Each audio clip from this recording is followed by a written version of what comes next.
It is white to move and win. Can you solve it? Feel free to pause the video. So in this puzzle, white is down 2 pawns in a queen and pawn endgame. So in this case, white should try to checkmate the black king somehow. It's white's only hope to win. So by doing so, white needs to limit the black king's square. So white can play king g6, threatening checkmate on f7, g7, and h7. So there's only one way to stop this if you're black. And black plays queen c6, pinning the queen to the king. So now the white queen cannot move because white's in a pin right now. So white should take the queen on c6. Black is forced to recapture. So now white's only hope here is to push a4. Now in this case, the king is not in time to reach this pawn. As we can see, if the king tries to hunt down the pawn by playing king f8, white can play a5, king e8, a6, king d8, a7, king c7, and white queen's just in time. Also, you can use the square rule. This is the principle.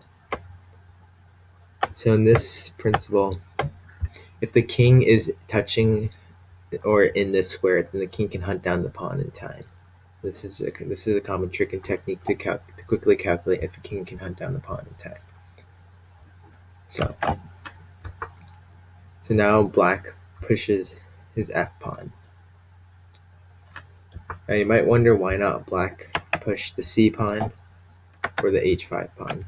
Now if black pushes the h5 pawn, we can see that black is too slow. This is checkmate. So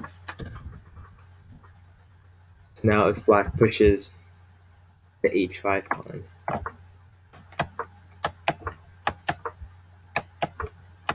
now note that although black promotes first, this pawn is in the way in this diagonal. So then white would queen, and this would be checkmate. Notice how unlucky black is just because the pawn is in its way. Otherwise, black would promote first and capture the queen on a if this pawn were not there. And afterwards, so now black's only option is to push the f pawn. So white pushes mini pawn race. Although black promotes first, it promotes with check. And from this position on, it's actually a mate in 10. So now the only way to prevent checkmate is to bring the queen back. So queen f8.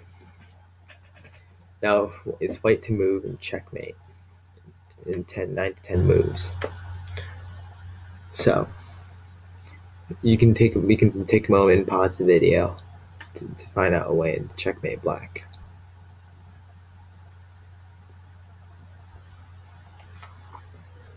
So white should try to get his queen onto the seventh rank, but also making sure that black cannot check the white king. So for example, if white were just to play queen b7, then queen d6 check, and we see an endless amount of checks. And this is a draw by repetition. So we cannot allow black to check white. And note that it's important to try to get a goal of bringing the queen onto the 7th rank in order to try to get checkmate. So queen f8 blocks. Now here we see a clever queen maneuver being played out. So here we witness a journey where the queen maneuvers from here to here, all with check. Now we'll see how white does this. So white plays queen a2 check. Obviously black cannot block, otherwise that's just a free queen. So black's only option is to move over. Now we see queen b2 check. Again, the queen can't block because that's just a free queen. So now black's only move. Now we advance the queen up the board. So we saw the queen going from a8 to a2, now to b2, up to b3. So king h8, continue maneuvering the queen. This is all forced. And queen h8, king g8, and then queen d7. So now we accomplished our goal.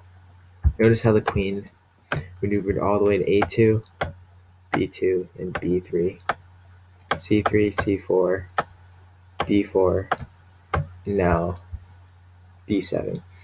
All these checks, all these queen checks came with checks, so black had no chance to get a perpetual against white. So now why is this d7 square important? Well, in this case, black has no effective way to stop queen h7 checkmate. Unfortunately for black, any of the queen checks, there's no help in delaying checkmate.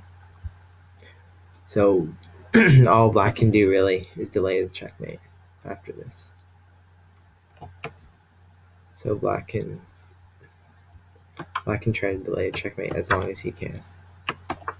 But that's eventually a checkmate. From this position on, surprisingly, black cannot do anything at all.